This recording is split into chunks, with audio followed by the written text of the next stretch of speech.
প্রভু যীশু খ্রিস্টের বিজয়ের নামে আপনাদের সকলকে জানাই অনেক অনেক শুভেচ্ছা। সুস্থ থাকুন, ভালো থাকুন এবং ঈশ্বরের রাজ্যের জন্য দিন প্রতিদিন বৃদ্ধি পেতে থাকুন, যেন তার আহ্বান আসলেই মধ্য আকাশে তার সাথে মিলিত হতে পারি, এই প্রার্থনা সদা করি। পিতা ঈশ্বরের মহা অনুগ্রহে প্রকাশিত বাক্যের আলোচনা সেই 6 অধ্যায় থেকে 22 অধ্যায় পর্যন্ত 44টি ভাগে শেষ করেছি। আপনাদের অশেষ ভালোবাসা প্রার্থনা আমাকে প্রচুর প্রচুর শক্তি ও উৎসাহিত করেছে। আপনাদের কাছে অনুরোধ, আপনিও অন্য ভাই বোনেদের প্রকাশিত বাক্য থেকে শিক্ষাদান করুন এবং অপরকে দেখার সুযোগ অবশ্যই করে দেবেন। কেননা আমরা এখন একদম শেষ সময়ের অন্তিম লগ্নে বাস করছি, যাকে আমরা অনুগ্রহের যুগ বলে জানি। আর ঈশ্বরের বাক্য অনুযায়ী এই অনুগ্রহের যুগের দরজা যে কোনো মুহূর্তে বন্ধ হয়ে যাবে। আপনি কি জানেন, মাত্র 300 মিলি সেকেন্ডের মধ্যে এই পৃথিবী থেকে যীশু খ্রিস্ট তার সন্তানদের তুলে নেবেন, তার মণ্ডলীকে তুলে নেবেন। এই অনুগ্রহের যুগে যে প্রস্তুতির সময় এখন আমরা পাচ্ছি, সেটা যে কোনো মুহূর্তে, অর্থাৎ মাত্র 300 মিলি সেকেন্ডের মধ্যে শেষ হয়ে যাবে। প্রভু যীশু কি বলেছেন মনে আছে? অনেকে আহত, কিন্তু অল্পই মনোনীত। আর সেই 300 মিলি সেকেন্ডের পরে কারা মনোনীত সেটা প্রকাশ পাবে, কারণ যারা আহত তারা এখানেই থেকে যাবে। তাদের জন্য রয়েছে ভয়ানক সেই 7 বছরের ক্লেশ এবং মহাক্লেশ কাল, যার বিবরণ আমরা প্রকাশিত বাক্য 6 থেকে 19 অধ্যায় পর্যন্ত দেখেছি। সেখানে আপনি দেখতে পাবেন প্রভু যীশু বলেছেন, জেগে থাকো, প্রার্থনা করো। আপনি কি প্রস্তুত প্রভুর সাথে মধ্য আকাশে মিলিত হওয়ার জন্য? প্রিয় ঈশ্বরের সন্তান, আজ আমরা একটি গুরুত্বপূর্ণ বিষয় নিয়ে আলোচনা করব। আজকের এই বাক্যের জন্য আমি পিতা ঈশ্বরের ধন্যবাদ করি এবং সেই সঙ্গে আমি শ্রদ্ধেয় ব্রাদার জেমসের কাছেও কৃতজ্ঞ। আজকের আলোচনার বিষয় হলো, আপনার খ্রিস্টীয় জীবন কি সঠিক সিদ্ধান্তের উপর গঠিত? আপনার খ্রিস্টীয় জীবন কি সঠিক সিদ্ধান্তের উপর গঠিত? উত্তরে হয়তো আপনি বলবেন, হ্যাঁ, একদম সঠিক সিদ্ধান্তের উপরে আমি আছি। চলুন আজ কিছু ভুল সিদ্ধান্ত নিয়ে আলোচনা করব, যা আমরা মনে করি একদম সঠিক। দেখুন, সাধারণত বেশিরভাগ বিশ্বাসীরা 3 প্রকার ভুল ধারণার মধ্যে জীবন ব্যতীত করে, যা তাদের খ্রিস্টীয় জীবনকে ধ্বংস করে দেয়। অথচ তারা সেটা বুঝতেই পারে না। তারা মনে করে একদম সবকিছু সঠিক সিদ্ধান্তের উপরে আছে। আজ আমরা এমন 3টি ধারণার বিষয় নিয়ে খুব সংক্ষেপে আলোচনা করব। প্রথম যে ধারণাটি হচ্ছে, সেটা হচ্ছে ঈশ্বরের বিষয়ে ভুল ধারণা। দ্বিতীয়ত, খ্রিস্টীয় জীবনে ভুল ধারণা। এবং তৃতীয়ত, উদ্ধার, শেষ বিচার এবং আত্মিকতার বিষয়ে ভুল ধারণা। আসুন প্রথম বিষয়টি দেখা যাক, ঈশ্বরের বিষয়ে ভুল ধারণা। শুনতে কেমন লাগছে, তাই না? আমি তো সত্য জীবন্ত ঈশ্বরের আরাধনা করি, আমি খুব বড় এক মণ্ডলীর মেম্বার, নিয়মিত মণ্ডলীতে যাই, সব প্রকার রিভাইভাল মিটিং এবং অন্যান্য যে সমস্ত সভাগুলি হয় সবগুলিতে অ্যাটেন্ড করি। এরপরেও আবার ঈশ্বরের বিষয়ে কি ভুল ধারণা থাকতে পারে? এটা সত্য যে আমরা জীবন্ত ঈশ্বরের উপাসনা করি এবং সেই ঈশ্বর সম্পর্কে বিভিন্ন প্রকার ধারণা আমরা আমাদের মনের মধ্যে গেঁথে রেখেছি। ফলে আমরা কিছু ভ্রান্ত বিষয়ের মধ্যে বাস করি, অথচ আমরা সেটা বুঝতেই পারি না।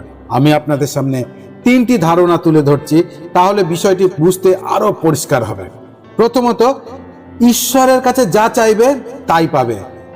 এই 3টি ধারণা কোন গ্রুপের মধ্যে আছে? ঈশ্বরের বিষয়ে ভুল ধারণা। তার মধ্যে আরো 3টি ধারণা আছে, যে ঈশ্বরের কাছে যা চাইবে তাই পাইবে। দ্বিতীয়ত, ঈশ্বর স্তুতি আরাধনায় খুশি হয়।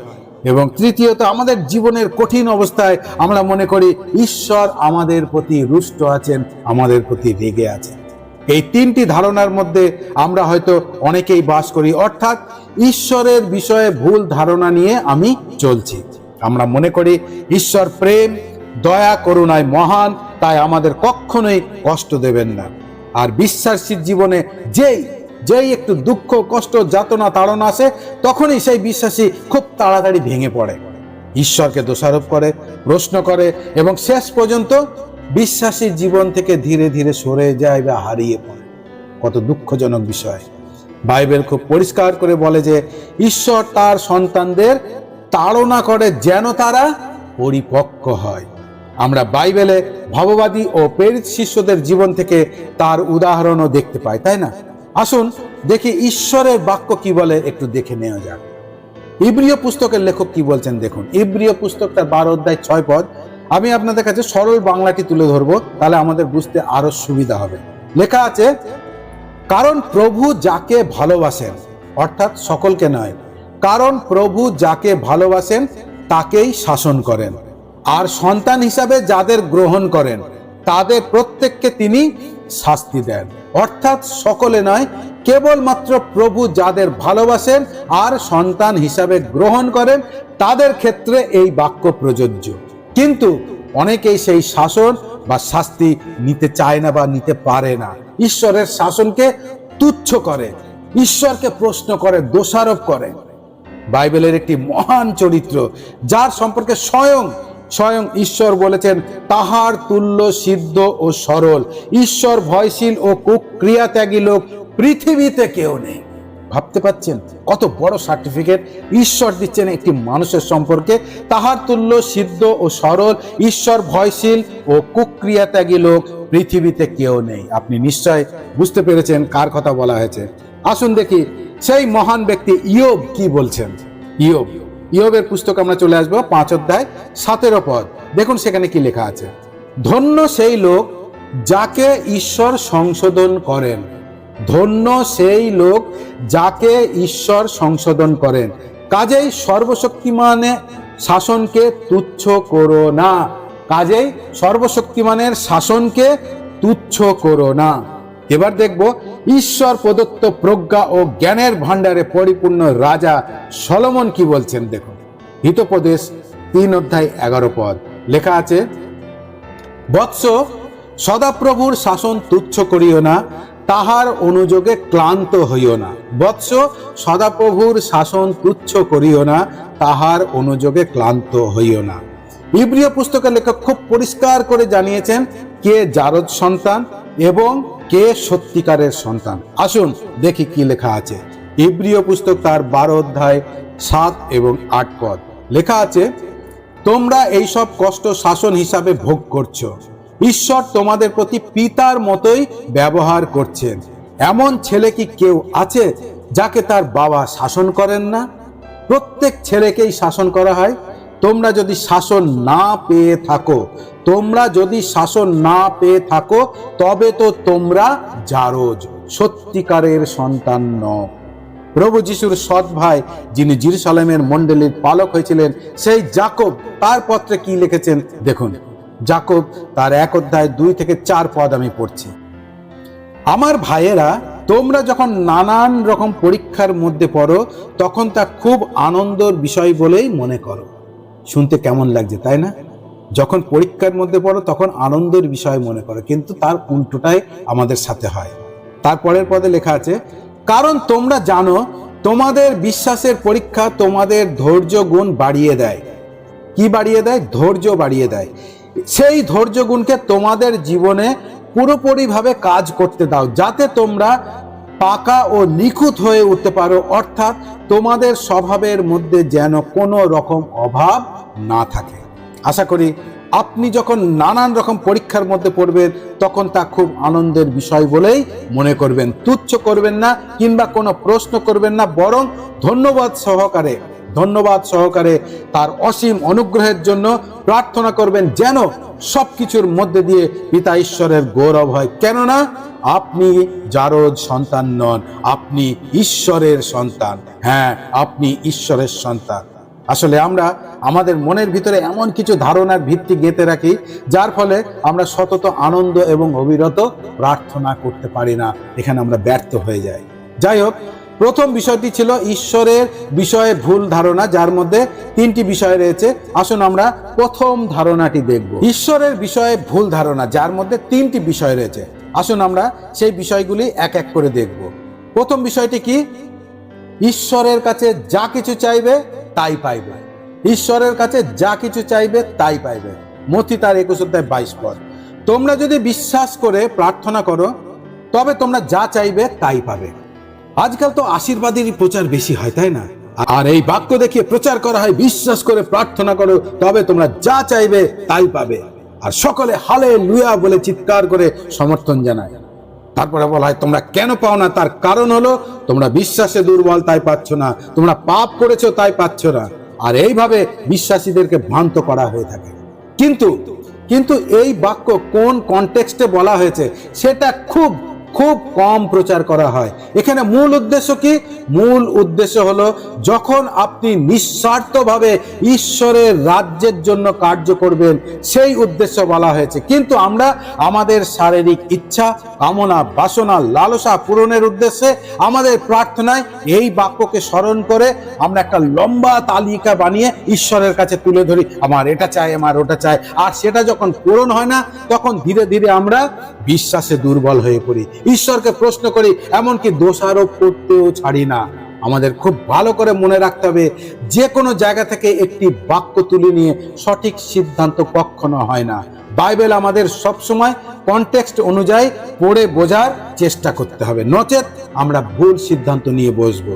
প্রভু যিশু বলেছেন, যোহন লিখিত সুসমাচার তার 14-13 পদে লিপিবদ্ধ আছে, তোমরা আমার নামে যা কিছু চাইবে, তোমরা আমার নামে যা কিছু চাইবে তা আমি করব, যেন যেন পিতার মহিমা পুত্রের মধ্যে দিয়ে প্রকাশিত হয়।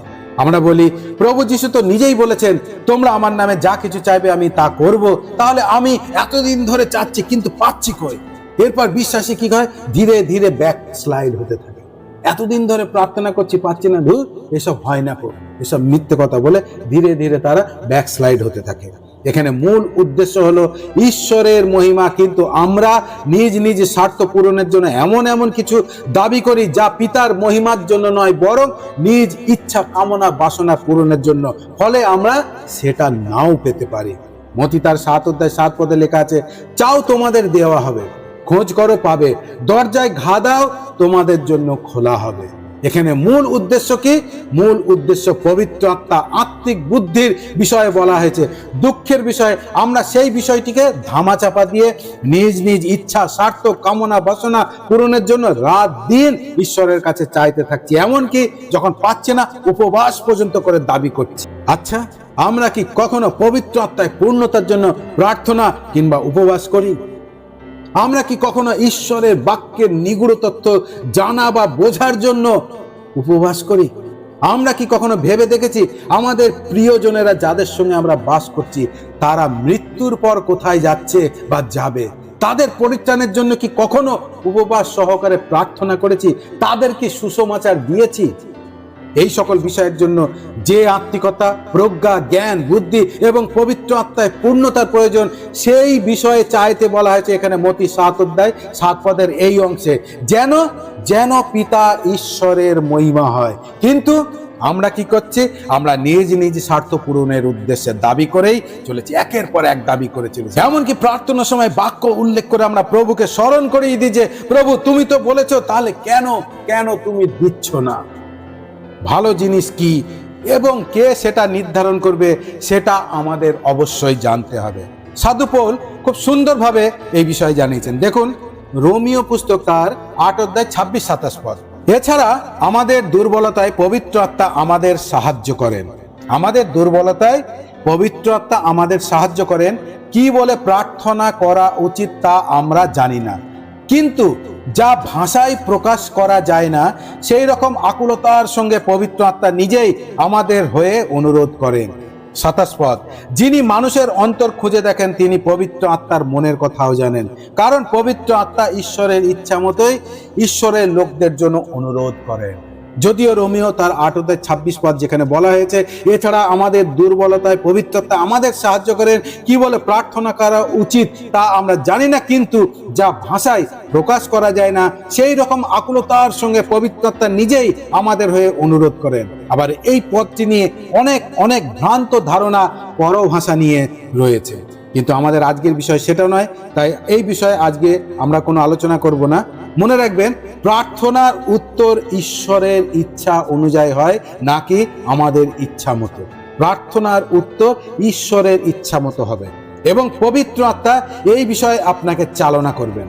পবিত্র আত্মার অধীনে যদি সমর্পিত জীবন না হয়, তাহলে সেই ব্যক্তি কখনো ঈশ্বরের ইচ্ছা পূরণের জন্য ব্যাকুল হবে না। তার হৃদয়ে কোনো আকাঙ্ক্ষা থাকবে না ঈশ্বরের ইচ্ছা জানার জন্য, বরং সে কি করবে, নিজ ইচ্ছাকে ঈশ্বরের ইচ্ছা বলে চালানোর চেষ্টা করবে, ঈশ্বরের ইচ্ছা বলে মনে করে সেটা পূরণের উদ্দেশ্যে এই সকল বাক্যগুলি তুলে প্রার্থনা করতে থাকবে এবং অন্যদেরকেও সেই প্রকার শিক্ষা দান করবে।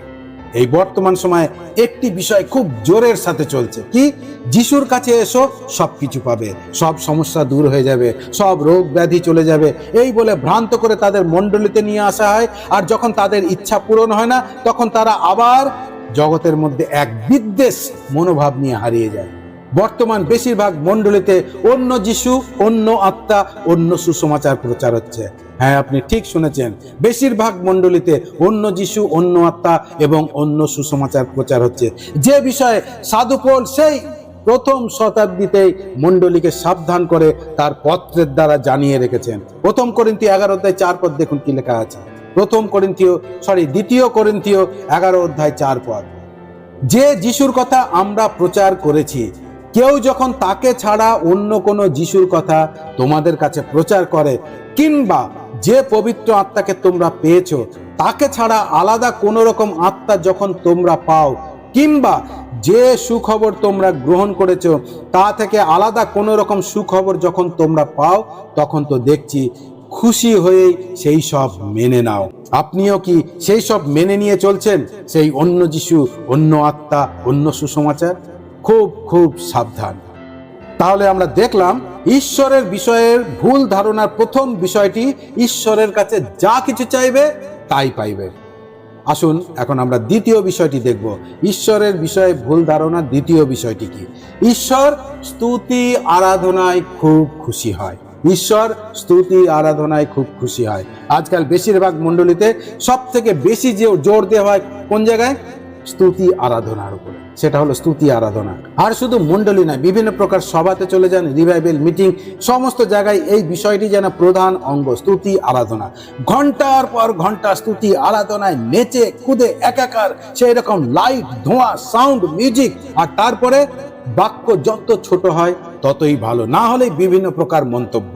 আর বাক্যের সময় আপনি দেখতে পাবেন যারা এতক্ষণ পবিত্র আত্মায় পরিপূর্ণ হয়ে খুব আরাধনায় মগ্ন হয়ে লিড করছিল, তারা কেউ আর মণ্ডলীর মধ্যে নেই। বাইরে যে যার মোবাইল নিয়ে ব্যস্ত, এবং মণ্ডলীর মধ্যে এতক্ষণ ধরে যারা 1-2 ঘন্টা ধরে নেচে কুদে আরাধনা করছিল, এখন তারা ক্লান্ত হয়ে কিছুক্ষণের মধ্যেই, সেই বাক্যের সময় কিছুক্ষণের মধ্যেই তারা ঘুমের মধ্যে ঢলে পড়ে। আবার কেউ কেউ তাদের মোবাইল নিয়ে ব্যস্ত হয়ে পড়ে, বাক্যের দিকে কারোর মনোযোগ নেই। অর্থাৎ বাক্যের সময় জাস্ট ফর্মালিটি পালন করে চুপ করে বসে মনোযোগ দিয়ে শোনার অ্যাক্টিং করে।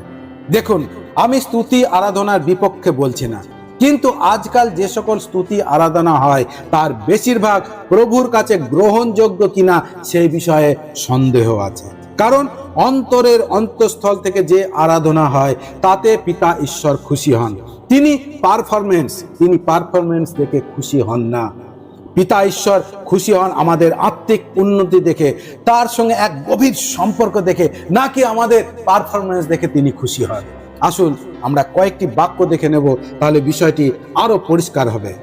ভাববাদী আমোসের মাধ্যমে পিতা ঈশ্বর কি বলেছেন দেখুন। আমোস তার 5:21-23 পদ। সদাপ্রভু বলছেন, আমি তোমাদের পর্বগুলি ঘৃণা করি, অগ্রাহ্য করি, তোমাদের সভাগুলো আমি সহ্য করতে পারি না। তোমরা আমার উদ্দেশ্যে পুরানো উৎসর্গ ও শস্য উৎসর্গ করলেও আমি সেগুলো গ্রহণ করব না। যদিও তোমরা মোটাসোটা পশু দিয়ে যোগাযোগ উৎসর্গের অনুষ্ঠান করো, তবুও সেই দিকে আমি চেয়েও দেখব না। তোমাদের গানের আওয়াজ দূর করো, তোমাদের বীণার বাজনা আমি শুনব না। বর্তমানে যে সকল সভাগুলি হয়, পবিত্র আত্মায় পরিপূর্ণ হওয়ার সভা, সুস্থতার সভা, আশ্চর্য পরাক্রম কার্যের সভা, আত্মিক উদ্দীপনা সভা, আরো কত কি নাম দিয়ে যে সকল সভাগুলি হচ্ছে, তা কি পিতা ঈশ্বরের গ্রহণযোগ্য? সেই বিষয় কি আমরা কখনো ভেবে দেখেছি? বাক্যের আলোকে আমরা কি তা কখনো বোঝার চেষ্টা করেছি? আমি বলছি না যে সব সভাগুলি ঈশ্বরের গ্রহণযোগ্য নয়, এমন কিছু বলছি না আমি। আসুন দেখি শমূয়েল ভাববাদী কি বলছেন। 1 শমূয়েল তার 15:22 পদ।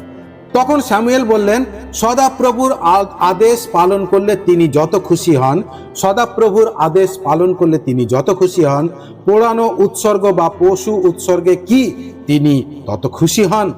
পশু উৎসর্গের চেয়ে তার আদেশ পালন করা আর ভেড়ার চর্বির চেয়ে তার কথার বাধ্য হওয়া অনেক অনেক ভালো। আসুন দেখি প্রভু যীশু কি বলছেন। মত্তি তার 15 অধ্যায় 7 থেকে 9 পদ। ভণ্ডেরা, শুরুই হচ্ছে ভণ্ড বলে, ভণ্ডেরা আপনাদের সম্বন্ধে নবী যিশায়া ঠিক কথাই বলেছিলেন যে এই লোকেরা মুখেই আমাকে সম্মান করে, কিন্তু তাদের অন্তর আমার কাছ থেকে দূরে থাকে। তারা মিথ্যায় আমার উপাসনা করে, তাদের দেওয়া শিক্ষা মানুষের তৈরি কতকগুলো নিয়ম মাত্র। তাহলে আমরা পরিষ্কার দেখতে পাচ্ছি আমাদের স্বর্গীয় আব্বা পিতা কিসে খুশি হন। পবিত্র জীবনযাপন, দয়া, কৃপা, ন্যায়, নম্রতা, দীনতা, প্রেম, সত্য বাক্যের জ্ঞান ও অনুসরণ এবং সেই বাক্য অনুযায়ী জীবনযাপনের চেষ্টা, যা পিতা ঈশ্বরকে খুশি করেন। এই সকল বিষয়ের উপরে ঈশ্বর খুশি হন এবং তিনি এটাই দেখার জন্য আকুল আগ্রহের সাথে চেয়ে আছেন। আর আমরা কি করছি সেটা না করে নেচে কুদে ঘন্টার পর ঘন্টা স্তুতি আরাধনা করে মনে করি আজকে আমি ঈশ্বরকে খুব খুশি করে দিয়েছি। মনে রাখবেন, ঈশ্বর আমাদের পারফরমেন্স নয়, কিন্তু আত্মিক জীবন দেখে খুশি হন। পারফরমেন্স দেখার জন্য আমাদের থেকে অনেক উচ্চ উন্নত কোটি কোটি স্বর্গদূত তার কাছে আছে। আসুন এখন আমরা ঈশ্বরের বিষয়ে ভুল ধারণা তৃতীয় বিষয়টি দেখব। তৃতীয় বিষয়টি হলো, আমাদের জীবনে কঠিন অবস্থায় আমরা মনে করি ঈশ্বর আমাদের প্রতি রুষ্ট আছে, ফলে আমরা বারবার ক্ষমা চাইতে থাকি, ঈশ্বর থেকে দূরে সরে যায়, ঈশ্বরকে সন্দেহ করি তার পরিকল্পনায়, তার অনুগ্রহের, এমনকি তার প্রেমের উপরেও আমরা সন্দেহ করি। এই বিষয়ে সাধু পৌল খুব সুন্দরভাবে জানিয়েছেন। 2 করিন্থীয় 12 অধ্যায় 9 থেকে 10 লেখা আছে, কিন্তু তিনি আমাকে বললেন, আমার দয়াই তোমার পক্ষে যথেষ্ট, কারণ দুর্বলতার মধ্যে দিয়ে আমার শক্তি সম্পূর্ণভাবে প্রকাশিত হয়। সেই জন্য আমার দুর্বলতা সম্বন্ধে আমি খুব খুশি হয়ে গর্ব করব, যেন খ্রিস্টের শক্তি আমার উপরে থাকে। তাই খ্রিস্টের জন্য দুর্বলতায়, অপমানে, যন্ত্রণায়, অত্যাচারে এবং অসুবিধা ভোগে আমি সন্তুষ্ট, কারণ যখন আমি দুর্বল হই তখনই আমি শক্তিশালী। কি আশ্চর্য স্টেটমেন্ট সাধু পৌলের, তাই না? খ্রিস্টের জন্য দুর্বলতায়, অপমানে, যন্ত্রণায়, অত্যাচারে এবং অসুবিধা ভোগে আমি সন্তুষ্ট। তিনি কি বলছেন? আমি সন্তুষ্ট, কারণ যখন আমি দুর্বল তখনই আমি শক্তিশালী। কিন্তু আমরা এই রকম পরিস্থিতিতে সন্তুষ্ট থাকতে পারি না। আমরা ঈশ্বরের অনুগ্রহের উপরে সন্দেহ করি, ঈশ্বরের অনুগ্রহকে তুচ্ছ করি। আমরা খুব সহজেই কোনো বিশ্বাসীর জীবনে কঠিন অবস্থা দেখলে কি করি?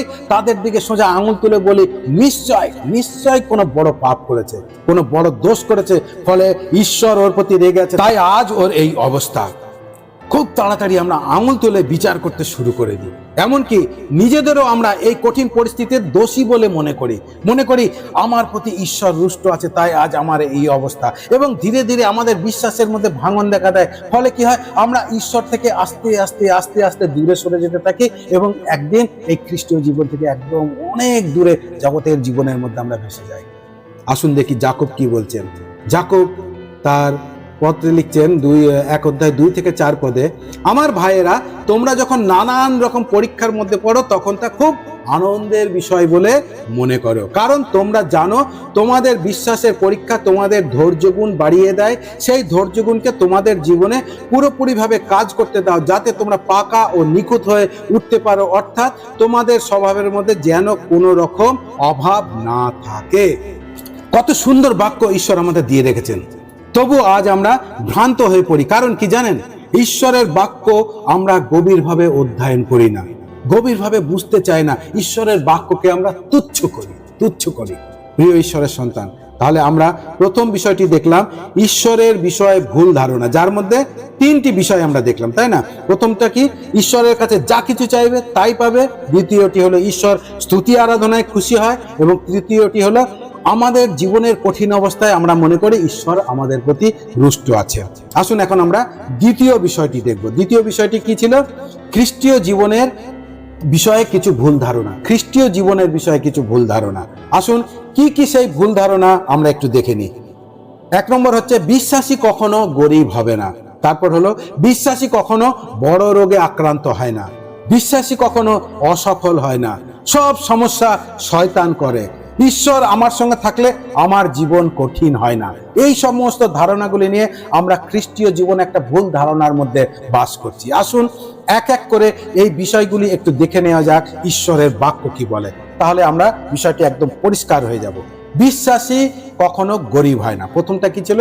বিশ্বাসী কখনো গরিব হবে না, তাই না? হ্যাঁ, এটা ঠিক যে বিশ্বাসী কখনো গরিব হয় না। কি ভুল বললাম? আসলে আমরা মূল বিষয়ে দৃষ্টিপাত করি না। এটা আত্মিক বিষয়ে বলা হয়েছে, কিন্তু আমরা তার উল্টোটা ধরে নিই। অবশ্য দোষ আমাদের নয়, কারণ আমরা ধন, উন্নতি, ধন সম্পদ এই সমস্তকে আশীর্বাদ বলে মনে করি। ফলে মূল বিষয়টি অর্থাৎ আত্মিক বিষয়টিকে আমরা উপেক্ষা করি। যাই হোক, কয়েকটি উদাহরণ দেখব, তাহলে একদম বিষয়টা পরিষ্কার হয়ে যাবে। আসুন ঈশ্বরের বাক্য থেকে কয়েকটি বিষয় আমরা দেখব।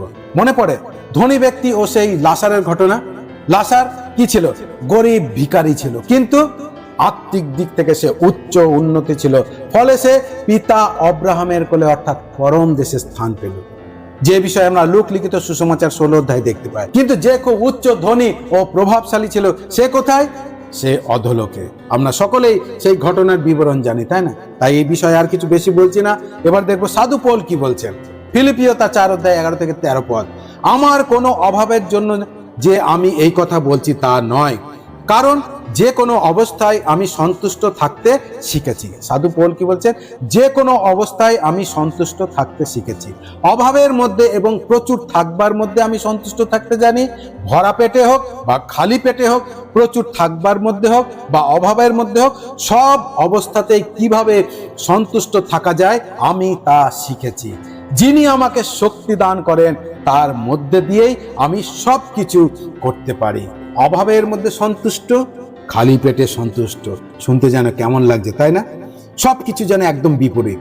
হ্যাঁ, প্রিয় ঈশ্বরের সন্তান, আমাদের সকল অবস্থায় সন্তুষ্ট থাকতে শিখতে হবে। তবেই আমরা এই ভ্রষ্ট পৃথিবীতে এক বিজয়ী খ্রিস্টীয় জীবনযাপন করে ঈশ্বরের মহিমা করতে পারবো। নচেত আমাদের সারা জীবন কি হবে? কি খাবো, কি পড়বো, কি করব, এই সবের মধ্যে আমাদের সারা জীবন কেটে যাবে। এখানেই আমরা অনেকেই ভ্রান্ত হয়ে পড়ি। বিশেষ করে আজকালকার প্রসপেরিটি প্রচারকদের দ্বারা আক্রান্ত হয়ে আমরা ভুল পথে চলতে শুরু করি। সাধু পৌল এই বিষয়ে সেই প্রথম শতাব্দীতেই মণ্ডলীকে জানিয়ে রেখেছিলেন। প্রথম তিমথিও তার 6 অধ্যায় 6 থেকে 12 পদ লেখা আছে, কিন্তু আসলে সন্তুষ্ট মনে খ্রিস্টীয় ধর্মবিশ্বাস অনুসারে চললে মহা লাভ হয়। জগতে আমরা তো কিছুই সঙ্গে নিয়ে আসিনি, আর জগৎ থেকে কিছুই সঙ্গে নিয়ে যেতে পারবো না। তবে খাবার ও কাপড় থাকলেই আমরা সন্তুষ্ট থাকব। কিন্তু যারা ধনী হতে চায় তারা নানান পরীক্ষায় এবং ফাঁদে পড়ে, আর এমন সব বাজে ও অনিষ্টকর ইচ্ছা তাদের মনে জাগে, যা লোককে ধ্বংস ও সর্বনাশের তলায় ডুবিয়ে দেয়। 10 পদ। সব রকম মন্দের গোড়াতে রয়েছে টাকা পয়সার প্রতি ভালোবাসা। অনেকে টাকা পয়সার লোভে খ্রিস্টীয় ধর্ম বিশ্বাস থেকে সরে গিয়ে নিজেদের উপর অনেক দুঃখ ডেকে এনেছে। কিন্তু তুমি তো ঈশ্বরের লোক, এই সব থেকে তুমি পালাও। সৎজীবন, ভক্তি, বিশ্বাস, ভালোবাসা, ধৈর্য ও নরম স্বভাবের জন্য আগ্রহী হও। খ্রিস্টের উপর বিশ্বাসের জন্য তার পক্ষে প্রাণপণে যুদ্ধ চালিয়ে যাও। যে অনন্ত জীবনের জন্য ঈশ্বর তোমাকে ডেকেছিলেন, সেই অনন্ত জীবন ধরে রাখো। তুমি অনেক লোকের সামনেই তোমার বিশ্বাসের সাক্ষ্য দিয়েছিলে। প্রকাশিত বাক্য 3 অধ্যায় 17 পদ। তুমি বলছো আমি ধনী, আমি বড় লোক হয়েছি, তাই আমার কোনো কিছুর অভাব নেই।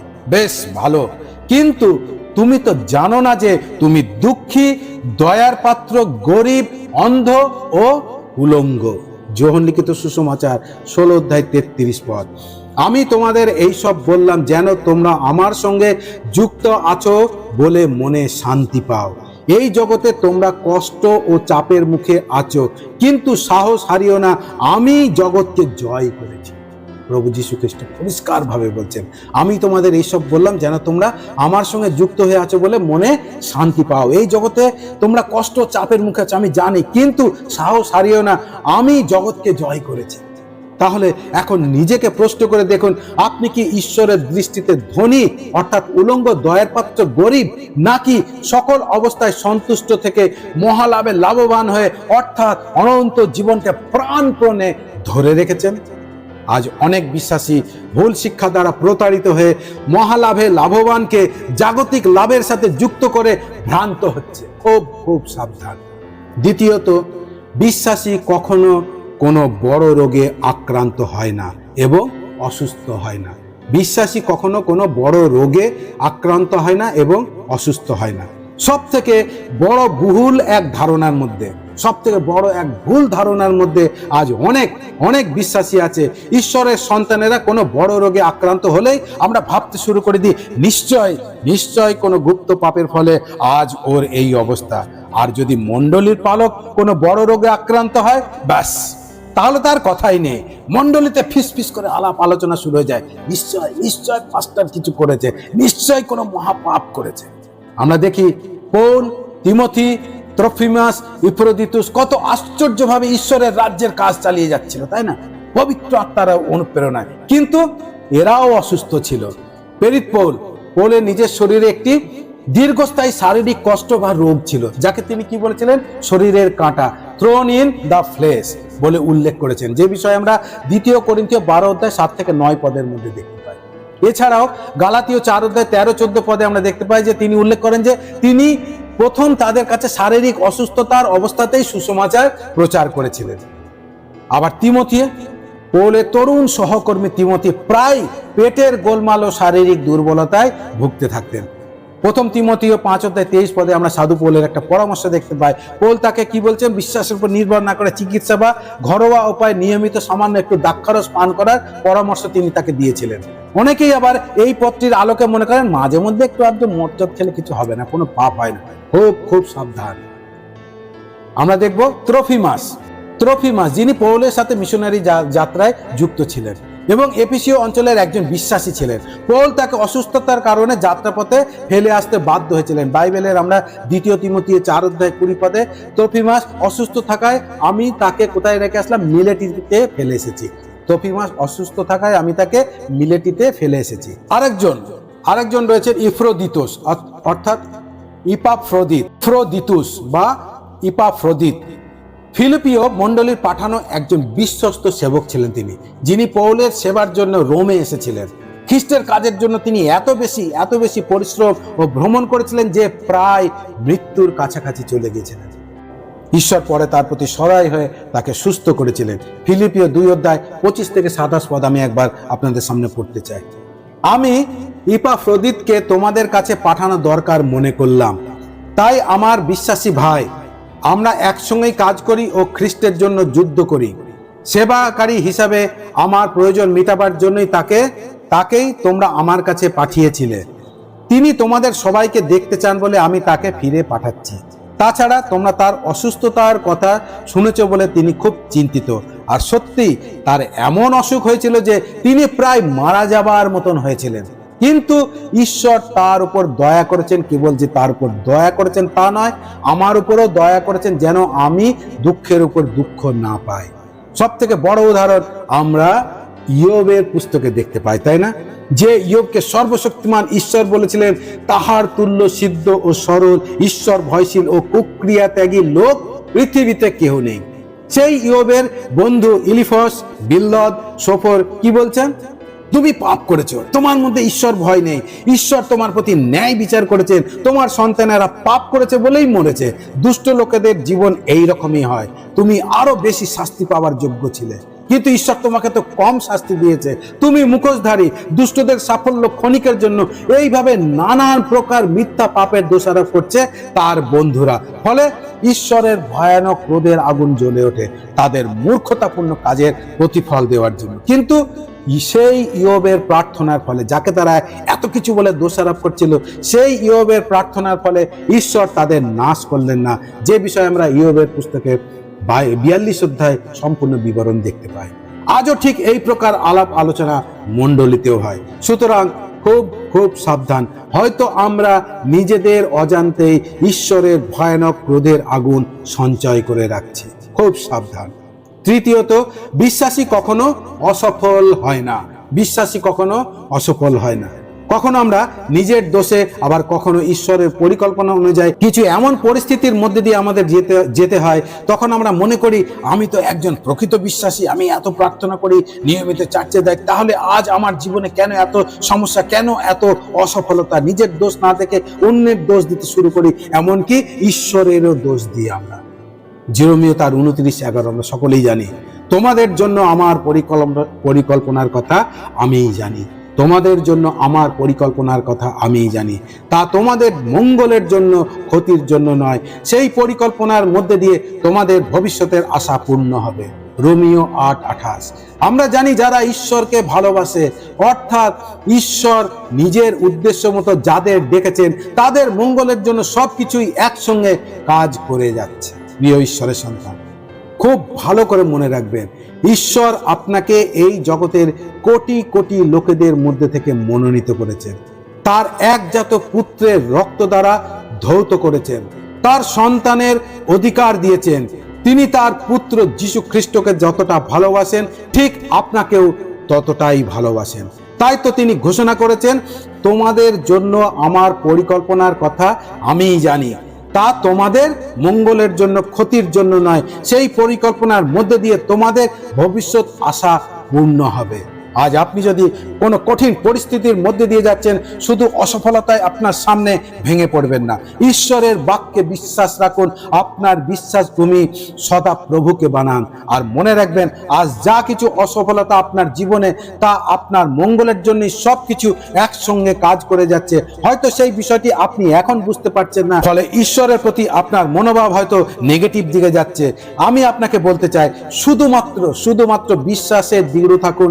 একটা বিষয় খুব ভালো করে মনে রাখবেন, ঈশ্বরের পরিকল্পনা আমাদের এই জীবনে সুখ ভোগ বিলাসিতার জন্য নয়, কিন্তু আপনার অনন্ত জীবনের জন্য, যেন আপনি অনন্তকালের নিমিত্ত তার সান্নিধ্যে থাকতে পারেন। তিনি তো আমাদের জন্যই ঘর বানাতে গিয়েছেন, যে বিষয়ে আমরা যোহন লিখিত সুসমাচার 14 অধ্যায়ে দেখতে পাই। সেই ঘরের বিবরণ আবার আমরা প্রকাশিত বাক্য 21 অধ্যায়ে দেখতে পাই, সেই নতুন জেরুসালেম। সুতরাং ঈশ্বরকে আপনার বিশ্বাসভূমি বানান এবং তার পরিকল্পনায় সিদ্ধতার পথে আপনি চলতে চেষ্টা করুন। পবিত্র আত্মা আপনাকে সাহায্য করবে, ঈশ্বরের অনুগ্রহ আপনার সঙ্গে সঙ্গে রয়েছে। আমরা দেখব দ্বিতীয় বিবরণ 8 অধ্যায় 2 থেকে 5 পদ। দ্বিতীয় বিবরণ 8 অধ্যায় 2 থেকে 5 পদ। মনে করে দেখো, তোমাদের ঈশ্বর সদাপ্রভু এই 40টা বছর কিভাবে মরু এলাকার মধ্যে দিয়ে সারাটা পথ তোমাদের চালিয়ে এনেছেন, তোমাদের অহংকার ভেঙে দেওয়ার জন্য। এবং তোমাদের মনে কি আছে, অর্থাৎ তোমরা তার আদেশ পালন করবে কি না, তা পরীক্ষায় ফেলে দেখবার জন্য তিনি এই কাজ করেছেন। খিদেই কষ্ট দিয়ে, এবং যে মান্নার কথা তোমাদের ও তোমাদের পূর্বপুরুষদের জানা ছিল না, তা খাইয়ে তিনি তোমাদের অহংকার ভেঙে দিয়েছেন। এবং তিনি তোমাদের এই শিক্ষা দিতে চেয়েছেন যে মানুষ কেবল রুটিতেই বাঁচে না, কিন্তু সদাপ্রভুর মুখের প্রত্যেকটি কথাতেই বাঁচে। 4 পদ। এই 40 বছর তোমাদের গায়ের কাপড় নষ্ট হয়নি এবং পাও ফুলে যায়নি। 5 পদ। এই কথা তোমাদের অন্তরে জেনে রাখো যে বাবা যেমন ছেলেকে শাসন করেন, ঠিক সেইভাবেই তোমাদের ঈশ্বর সদাপ্রভু তোমাদের শাসন করেন। হালেলুয়া, পিতা ঈশ্বরের গৌরব। চতুর্থ তো দেখব, চতুর্থ বিষয়টি, সব সমস্যা কে করে? শয়তান করে। সব সমস্যা শয়তান করে। আমরা অনেকেই ঈশ্বরের বদলে শয়তানকে বেশি মহিমা দিই, তাই না? আমাদের জীবনে যা কিছু সমস্যায় সঙ্গে সঙ্গে আমরা নিজেকে গার্ড করে শয়তানকে দোষারোপ করে দিই। শয়তানের জন্য এমন হলো, শয়তান এটা করেছে, শয়তান ওটা করেছে। মনে রাখবেন, সমস্যা আমাদের নির্ধারণের উপর নির্ভর করে। চার্চে কিংবা কোনো প্রার্থনা সভায় আসতে দেরি কিংবা যেতে পারলাম না, সঙ্গে সঙ্গে আমরা কি করি? শয়তানকে দোষ দিই। যাকব দেখুন কি লিখেছে তার পত্রে, মানুষের অন্তরের কামনায় মানুষকে পাপের দিকে টেনে নিয়ে যায়। যাকব 1 অধ্যায় 14-15 পদ আমি পড়ছি। মানুষের অন্তরের কামনায় মানুষকে পাপের দিকে টেনে নিয়ে যায় এবং ফাঁদে ফেলে। তারপর কামনা পরিপূর্ণ হলে পর পাপের জন্ম হয়, আর পাপ পরিপূর্ণ হলে পর মৃত্যুর জন্ম হয়। কিন্তু আমরা আমাদের অন্তরের ইচ্ছা, কামনা, সেই দিকে না তাকিয়ে যখনই কোনো পাপ করে বসি, সঙ্গে সঙ্গে আমরা শয়তানকে দোষ দিই। আসুন এবার আমরা পঞ্চম বিষয়টি দেখব। ঈশ্বর আমার সঙ্গে থাকলে আমার জীবন কঠিন হয় না। ঈশ্বর আমার সঙ্গে থাকলে আমার জীবন কঠিন হয় না। প্রিয় ঈশ্বরের সন্তান, মনে রাখবেন, প্রকৃত বিশ্বাসীদের জীবন এই পৃথিবীতে আরামদায়ক হবে না, বরং খুব খুব কঠিন হবে, কষ্টদায়ক হবে। রাজা সলোমন তার পরম গীতে 2:1-2 মধ্যে লিখেছেন, আমাদের জীবন কাঁটায় ভরা থাকবে, কিন্তু সারণের গোলাপের ন্যায় সুগন্ধি হবে। ভাববাদী ও প্রেরিত শিষ্যদের জীবন এবং আমাদের প্রভু যীশু খ্রিস্টের জীবন থেকে সব থেকে বড় উদাহরণ আমরা দেখতে পাই। প্রভু যীশু খ্রিস্ট বলেছেন, আমি তোমাদের এইসব বললাম যেন তোমরা আমার সঙ্গে যুক্ত আছো বলে মনে শান্তি পাও। এই জগতে তোমরা কষ্ট ও চাপের মুখে আছো, কিন্তু সাহস হারিও না, আমি জগৎকে জয় করেছি। প্রেরিতদের কার্যবিবরণী তার 14:21-22 পদ লেখা আছে, দর্বী শহরে সুখবর প্রচার করে পৌল ও বার্নবা অনেককে শিষ্য করলেন। তারপরে তারা লুস্ত্রা, ইকনিয় ও পিসিদিয়া প্রদেশের আন্তঃখিয়াতে ফিরে গিয়ে সেখানকার শিষ্যদের বিশ্বাস বাড়িয়ে তাদের শক্তিশালী করলেন এবং বিশ্বাসে স্থির থাকতে উৎসাহ দিলেন। তারা বললেন, ঈশ্বরের রাজ্যে ঢুকবার আগে আমাদের অনেক অত্যাচার সহ্য করার দরকার। 2 তিমথিও 3:12 পদ। আসলে যারা খ্রিস্টের সঙ্গে যুক্ত হয়ে ঈশ্বরের প্রতি ভক্তিপূর্ণ জীবনযাপন কাটাতে চায়, সবার জন্য নয়, যারা খ্রিস্টের সঙ্গে যুক্ত হয়ে ঈশ্বরের প্রতি ভক্তিপূর্ণ জীবনযাপন কাটাতে চায়, তারা অত্যাচারিত হবেই হবে। দেখুন, এখানে এই পৃথিবীতে আমরা অল্প কিছু সময়ের জন্য আছি। একটু দুঃখ, কষ্ট, অত্যাচার, নির্যাতন সহ্য করে অপেক্ষা করুন। খুব শীঘ্রই আমরা ঈশ্বরের রাজ্যে প্রবেশ করতে চলেছি এবং 100% নয়, 1000% গ্যারান্টি, তখন আপনার জীবনে আর কোনো কঠিনতম পরিস্থিতি হবে না। কি আমার কথায় বিশ্বাস হচ্ছে না? ঠিক আছে, দেখুন প্রকাশিত বাক্যে কি লেখা আছে। তারপর আমি একজনকে সেই সিংহাসন থেকে জোরে এই কথা বলতে শুনলাম, এখন মানুষের মধ্যে ঈশ্বরের থাকবার জায়গা হয়েছে। তিনি মানুষের সঙ্গেই থাকবেন এবং তারা তারই লোক হবে। তিনি নিজেই মানুষের সঙ্গে থাকবেন এবং তাদের ঈশ্বর হবেন। 4 পদ, তিনি তাদের চোখের জল মুছে দেবেন, মৃত্যু আর হবে না, দুঃখ, কান্না ও ব্যথা আর থাকবে না, কারণ আগেকার সব কিছু শেষ হয়ে গেছে। হালেলুয়া, পিতা ঈশ্বরের গৌরব হোক। তাহলে আজকের আলোচনার মধ্যে আমরা দেখলাম আপনার খ্রিস্টীয় জীবন কি সঠিক সিদ্ধান্তের উপর গঠিত, যার মধ্যে আমরা 3টি ভুল সিদ্ধান্ত বা ধারণার বিষয় নিয়ে আলোচনা করেছি। প্রথমটা কি ছিল? ঈশ্বরের বিষয়ে ভুল ধারণা, যার মধ্যে আবার আমরা দেখলাম ঈশ্বরের কাছে যা কিছু চাইবে তাই পাবে। অর্থাৎ ঈশ্বরের বিষয়ে ভুল ধারণার মধ্যে 3টি বিষয় দেখেছি। ঈশ্বরের কাছে যা কিছু চাইবে তাই পাবে। দ্বিতীয়টি হলো ঈশ্বর স্তুতি আরাধনায় খুশি হয়। তৃতীয়টি হলো আমাদের জীবনের কঠিন অবস্থায় আমরা মনে করি যে ঈশ্বর আমাদের প্রতি রুষ্ট আছেন, তাই না?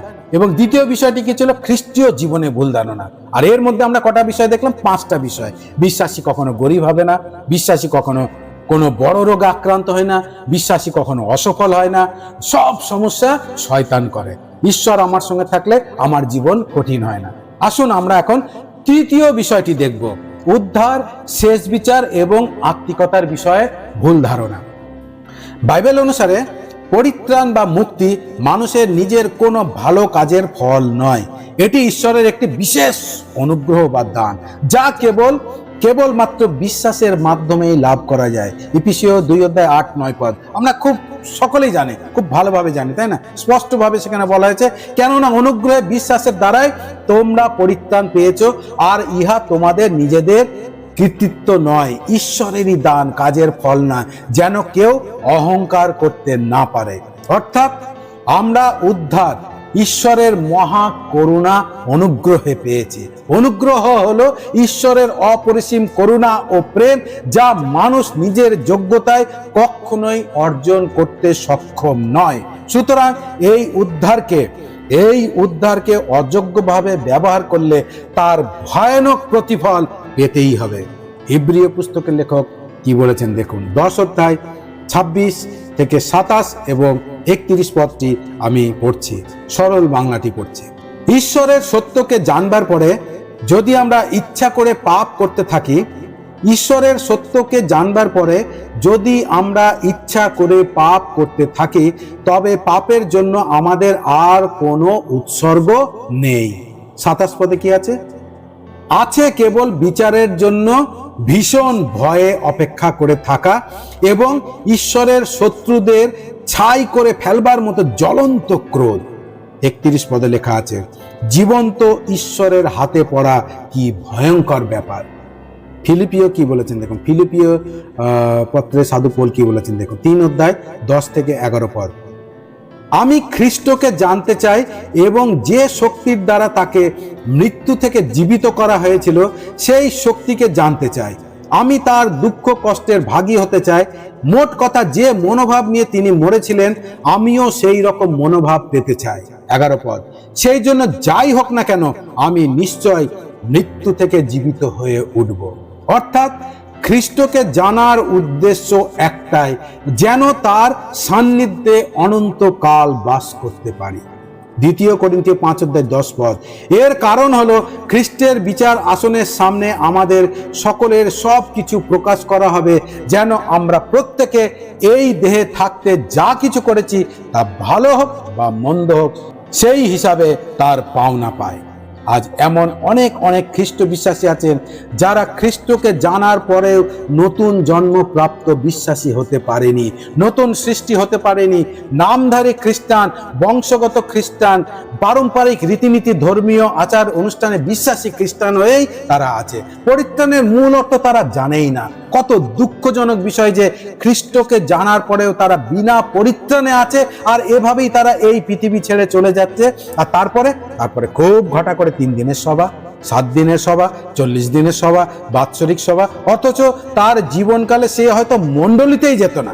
হ্যাঁ, মণ্ডলীতে যেত কবে? 4টে দিন, নতুন বছর, গুড ফ্রাইডে, ইস্টার, ক্রিসমাস, এবং কখনো কখনো বিশেষ কোনো সভা হলে তাদের যে দেখা যেত যেখানে গিয়ে তারা খুব দান ধ্যান করত। অনেকেই সেই সময় সেখানে যায়, তাই না? আর এই প্রকার খ্রিস্টানদের সংখ্যা কত জানেন? প্রায় লাখ লাখ কোটি কোটি। কত ভয়ানক বিষয় একবার ভেবে দেখুন। আত্মিকতার বিষয়ে ভুল ধারণা। অনেকেই মনে করেন যে সাংসারিক আশীর্বাদ আত্মিকতার প্রমাণ, বিশাল বড় সেবা কার্য, বিশাল বড় চার্চ মিনিস্ট্রি, জনপ্রসিদ্ধি, কোনো অভাব অনটন থাকবে না, যেটাকে আমরা কি মনে করি? ঈশ্বরের আশীর্বাদ, আত্মিক উন্নতি মনে করি। অথচ সেখানে আত্মিক ফলের নামও নিশানা নেই, কোনো চিহ্ন নেই। সমস্ত সাংসারিক মানসিক ফলে পরিপূর্ণ। সাংসারিক আশীর্বাদ, নাম, যশ, খ্যাতিলাভ এগুলি আত্মিকতার চিহ্ন নয়। আত্মিক ফলই হলো আত্মিক উন্নতির চিহ্ন। প্রভু যীশু খ্রিস্ট খুব পরিষ্কার ভাবে বলেছেন, ভণ্ড নবীদের বিষয়ে সাবধান হও। মতি লিখিত সুসমাচার তার 7 অধ্যায় 15 থেকে 20 পদ। ভণ্ড নবীদের বিষয়ে সাবধান হও। তারা তোমাদের কাছে ভেড়ার চেহারায় আসে, অথচ ভিতরে তারা রাক্ষসের নেকড়ে বাঘের মতো। তাদের জীবনে যে ফল দেখা যায় তা দিয়েই তোমরা তাদের চিনতে পারবে। কাঁটা ঝোপে কি আঙুর ফল, কিংবা শিয়াল কাঁটায় কি ডুমুর ফল ধরে? ঠিক সেইভাবে প্রত্যেক ভালো গাছে ভালো ফলই ধরে, আর খারাপ গাছে খারাপ ফলই ধরে। ভালো গাছে খারাপ ফল এবং খারাপ গাছে ভালো ফল ধরতে পারে না। যে গাছে ভালো ফল ধরে না তা কেটে আগুনে ফেলে দেওয়া হয়। এই জন্য বলি, ভণ্ড নবীদের জীবনে যে ফল দেখা যায় তা দিয়েই তোমরা তাদের চিনতে পারবে। আপনার জীবনে কোন ফল প্রকাশ পাচ্ছে, মানসিক না আত্মিক? মতি তার 7 অধ্যায় 21, 22, 23 খুব ডেঞ্জারাস পদ।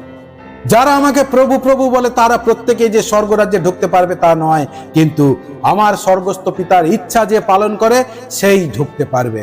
সেই দিন অনেকে আমাকে বলবে, প্রভু প্রভু, তোমার নামে কি আমরা নবী হিসাবে কথা বলিনি? তোমার নামে কি মন্দ আত্মা ছাড়াইনি? তোমার নামে কি অনেক আশ্চর্য কাজ করিনি? তখন আমি সোজাসুজি তাদের বলবো, প্রভু যীশু কি বলছেন?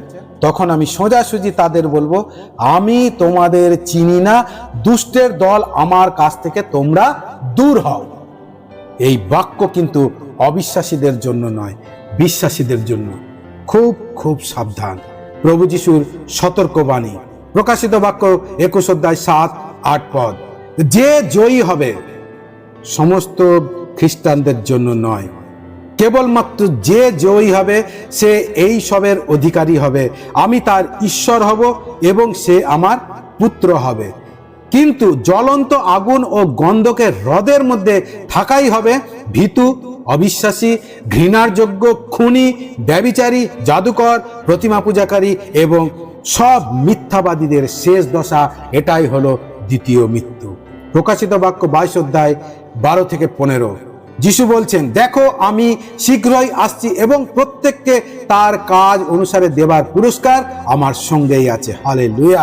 আমি আলফা এবং ওমেগা, প্রথম ও শেষ, আরম্ভ ও শেষ। ধন্য তারা যারা তাদের পোশাক ধুয়ে ফেলে যেন তারা জীবন গাছের ফল খাওয়ার অধিকারী হয়। ধন্য তারা যারা তাদের পোশাক ধুয়ে ফেলে যেন তারা জীবন গাছের ফল খাওয়ার অধিকারী হয় এবং ফটকের মধ্যে দিয়ে শহরে ঢুকতে পারে। 15 পদ। কুকুরের মতো জঘন্য লোক, জাদুকর, ব্যভিচারী, খুনি, প্রতিমা পূজাকারী আর যারা মিথ্যা ভালোবাসে ও মিথ্যার মধ্যে চলে তারা সবাই বাইরে পড়ে আছে। বাইরে মানে সেই অগ্নি হ্রদে পড়ে আছে। প্রিয় ঈশ্বরের সন্তান, আপনার খ্রিস্টীয় জীবন কি সঠিক সিদ্ধান্তের উপর গঠিত? আজ আপনি এই বাক্য শুনলেন, অর্থাৎ ঈশ্বর আমাকে আপনাকে আরেকবার মূল্যায়ন করে দেখার সুযোগ দিলেন। অনুগ্রহের যুগের অন্ত মাত্র 300 মিলি সেকেন্ডের মধ্যে যে কোনো মুহূর্তে হয়ে যাবে। আপনার মূল্যায়ন আপনাকে সেই নতুন জেরুজালেমে প্রবেশ করতে সাহায্য করবে যেন জীবন বৃক্ষের ফল সেবন করতে পারে। আজ আপনার মূল্যায়ন আপনাকে সেই নতুন জেরুজালেমে প্রবেশ করতে সাহায্য করবে যেন জীবন বৃক্ষের ফল সেবন করতে পারেন। কেননা বাইরে রয়েছে, অর্থাৎ সেই জ্বলন্ত আগুন ও গন্ধকের হ্রদের মধ্যে কারা রয়েছে? ভীতু, অবিশ্বাসী, ঘৃণার যোগ্য, খুনি, ব্যভিচারী, জাদুকর, প্রতিমা পূজাকারী এবং সব মিথ্যাবাদীদের শেষ দশা। এটাই হলো দ্বিতীয় মৃত্যু। পিতা ঈশ্বর আজকের এই বাক্যর দ্বারা আপনাকে প্রচুর প্রচুর আত্মিক আশীর্বাদে উচ্চ ও উন্নত করুন, যেন আপনার খ্রিস্টীয় জীবন সঠিক সিদ্ধান্তের উপরে দৃঢ়ভাবে গেঁথে থাকে। জয় যিশু।